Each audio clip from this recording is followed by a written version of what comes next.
In this video, I'm going to talk to you about how I run Luke Skywalker.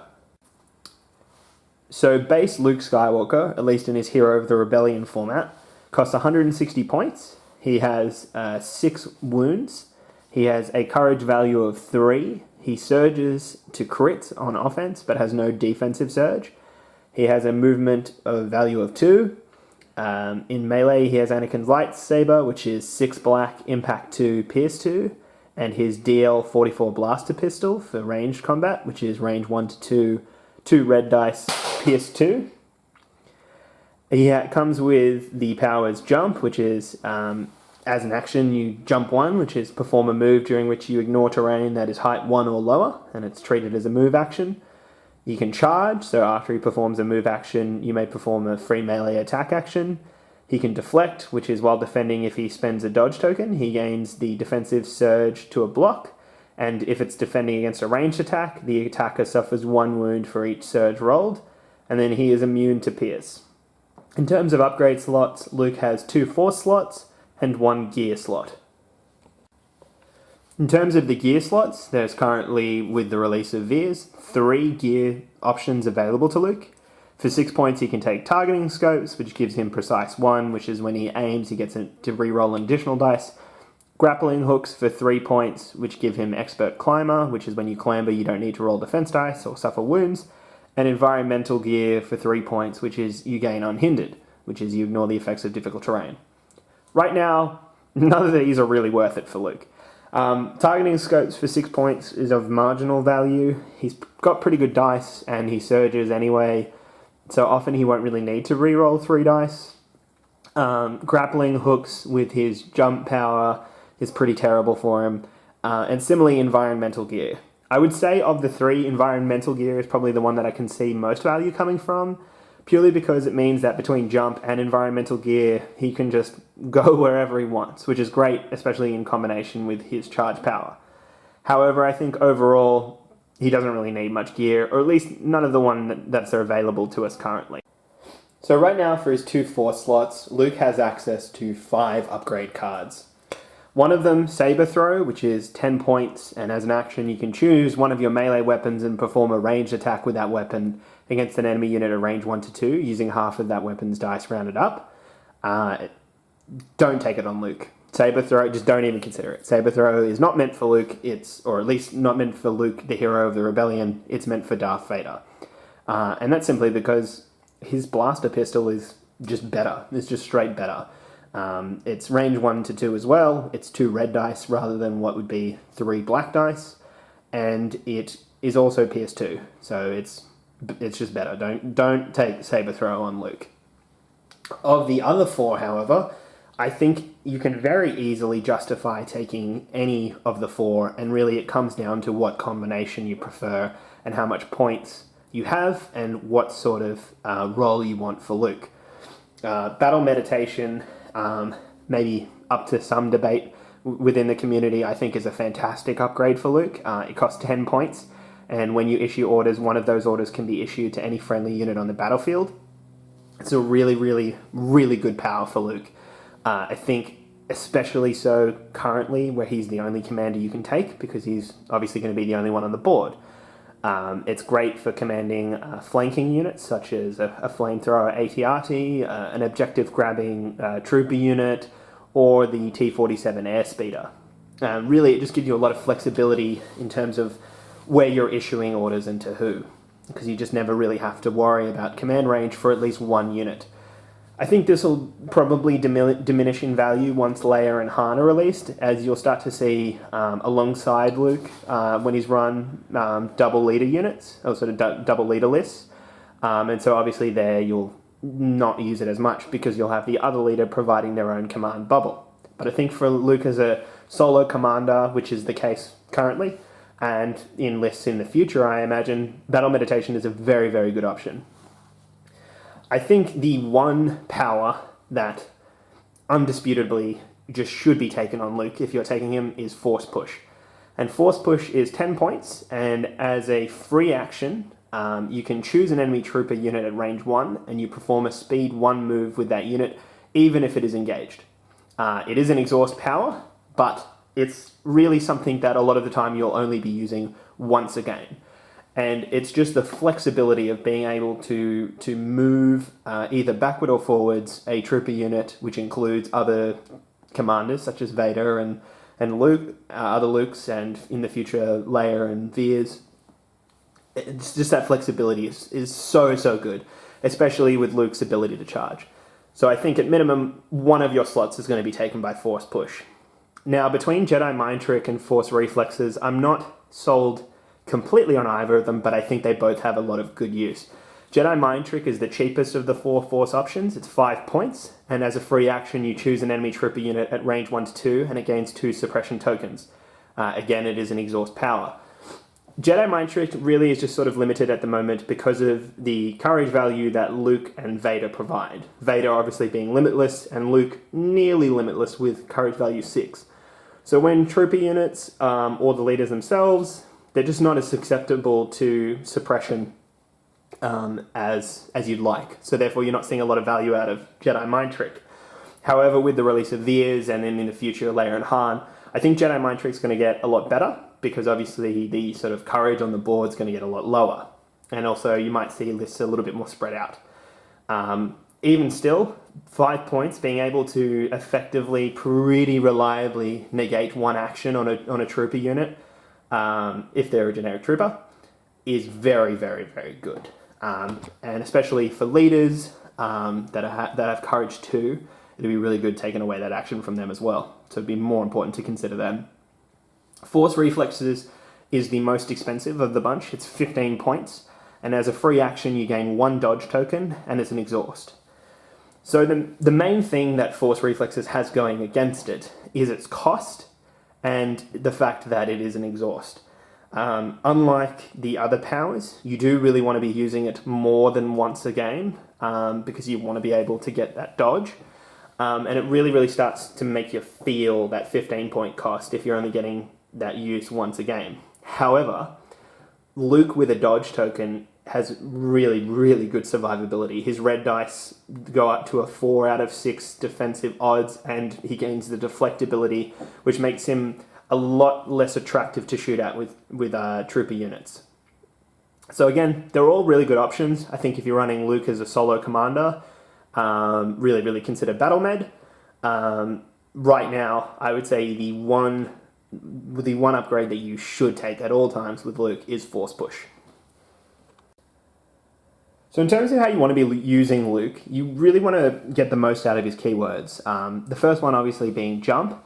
And you want to use this to be able to slip into cover or terrain pieces, especially if they're, like this heavy forest here, if they're difficult terrain, to get that sort of cover bonus and then jump out so that you can then, make use of your other special keyword, which is charge, and just come in and ruin units. Because that's what Luke is really good at. He is fantastic at butchering trooper units, both Rebel and Imperial variety. Really, the only units that give him pause for consideration is standing in front of an ATST or getting into combat with Vader or another Luke, or getting flanked by something like an airspeeder or the speeder bikes. So when you're running Luke, you want to try and really make use of that jump power. Another fantastic way in which you can do that is to get him into behind a line of sight blocking terrain piece, as you can essentially just ignore it. You just like Jump says, you just ignore it and you come in and surprise and just charge in and start butchering units. So again, a lot of the success of Luke comes from leveraging his powers, which is why I strongly recommend Force Push as one of his upgrades for his Force slot. In this situation, and it's not uncommon to see, Luke can use his jump to ignore this terrain piece, move his distance 2, jump to here, charging the trooper unit on top of the building, and then now because he's within range 1 of this unit here behind the barricades, he can use Force Push to perform a speed 1 move to pull them effectively out of that heavy cover and leave them vulnerable to his rebel troopers that he's commanding below. Things like this are what Luke is meant to be doing. You want to try and use him tricksily and aggressively to get the most out of him. Put terrain pieces between you and your enemy because you can just jump over them, ignore them. Remember to use force push to pull units in and out of cover or towards or away from yourself. And if you have to cross open ground, if you have something like force reflexes, that's not too bad.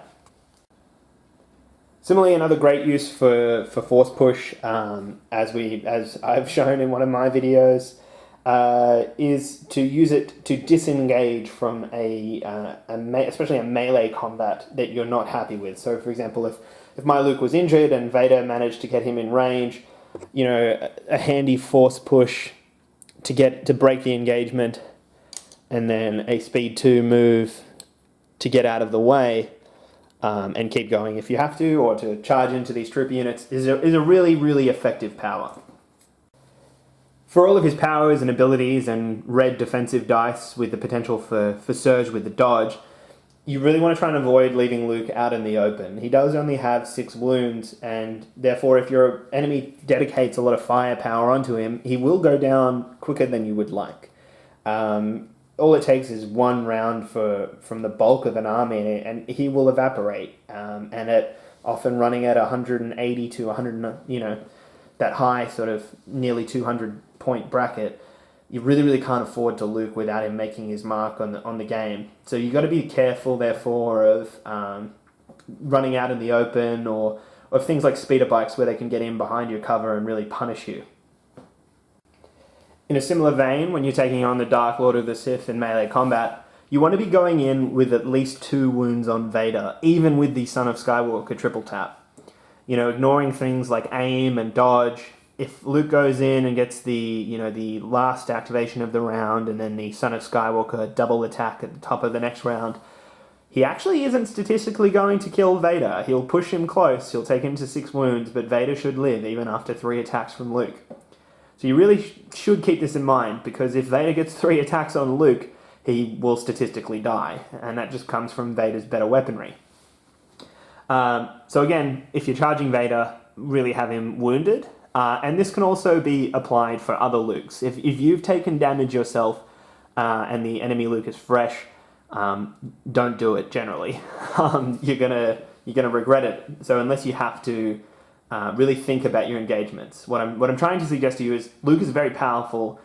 He is a Jedi, but he is not Superman. He will die if you're not careful. So be careful. Something useful to keep in mind is that with his blaster pistol and distance 2, Luke does have some range threat, and with the red dice and with Luke's surge to crit, he's a 7 of 8 chance. So again, most of the time he's going to be rolling 2 hits, which combos really well with his Pierce 2, which basically means that if you can get a trooper unit out in the open, a lot of the time you're just going to be killing 2 troopers straight up. This can be really useful if you don't want to sort of, get yourself out of cover or away from a specific point, but you still want to be putting some damage out. It can be something to keep in mind. A lot of players tend to forget it. Luke's pistol can also be used as a last-ditch sort of weapon to fire at a vehicle if you can't get into melee range, or if, like the speeder, it cannot be targeted in melee. Because, again, 2 red. So sometimes you just got to sling that dice out there and hope he gets that 1 in a million shot. So something that I completely deliberately left until last was the fact that, as a commander, Luke has 3 potential command cards. Now, right now, these are going to be the only command cards you're taking as a Rebel commander, because Luke's your only commander, and therefore you need to fill out that command deck. Obviously, this will change again once new commanders are released, and therefore the construction of your command deck will become an actual series of choices. But again, even once that happens, I think a lot of Luke's command cards are very, very strong, so you'll consistently see them used when he's taken as a commander. So to go through them, at his 3-pip command is Return of the Jedi, which is for Luke Skywalker in 2 units, and it's when Luke Skywalker is issued an order, he gains a dodge token, and when Luke Skywalker activates, each friendly trooper unit, which includes himself, at range 1 to 3 of him, may remove a suppression token. So obviously, Return of the Jedi is something of a soft counter to Master of Evil. It's really, really meant as a suppression clearing mechanic. It is also fantastic for Luke, especially in sort of those first 2 to 3 turns, as it gives him a dodge token. While this might say, for example, limit the utility of force reflexes, it's just in general a very, very good option for Luke as you're sort of pushing into engagement where he really needs that dodge token. It is very, very good as well, though, for just clearing suppression in those early rounds where you want your rebel troopers and in future fleet troopers pushing up and taking their second action. In a similar vein, his 2-pip command card, My Ally is the Force, is for 2 troopers, which again can be used to apply to himself. And when a friendly trooper unit is issued an order through that command card, it gains 1 dodge token. So again, this is really, really good for Luke because you can issue an order to himself, get that dodge token. So between 2 of his 3 command cards, you're getting a dodge token if that's what you want. But it is also really good because, as I've discussed in my Rebel Trooper video, Rebel Corps units really, really live and die by their dodge token. Getting that nimble keyword and just making that value of the dodge token itself is really, really good for Rebels. So My Ally is the Force is fantastic command card because it offers you the flexibility of either putting it on 2 Corps units or a Corps unit and Luke himself. Both of who really, really get a lot of value out of that dodge token. Luke obviously increasing to a 4 out of 6 on his red dice, getting deflect. So again, it's a really good card for that sort of initial push where you're probably taking a lot of ranged fire, or for keeping a unit on an objective alive for a bit longer, especially if they're in a compromised position. And probably the least subtle of Luke's objective cards is his 1-pip, Son of Skywalker, which is just for Luke Skywalker, and after he performs his first attack, he may perform 1 additional attack. Like I said, it's not very subtle. This is the one where you've got Luke on the target that you most want to die. You've got him engaged with them, and you want to kill that unit. It's a 1-pip, so you're going to try and get that early activation, and because you're getting 2 attacks from it, you're just trying to wipe that unit out. Right now, this is the kind of Vader killer card, but in future it will also be sort of used really for targeting that one big priority target with Luke. It can be a very good combination once Veers and Leia get more popular to send Luke out there aggressively and use Force Push to pull trooper units around you into range. So engage 1 to begin with, then pull a unit into engagement as well, and use those 2 attacks to essentially eviscerate a big chunk of their army. So as stated, I think all 3 of these command cards are quite honestly fantastic. So I think even in double leader lists, you will see these cards used a lot because they offer a lot of flexibility and a lot of strength for any Rebel commander. There really isn't more to say about it. They're just really, really solid.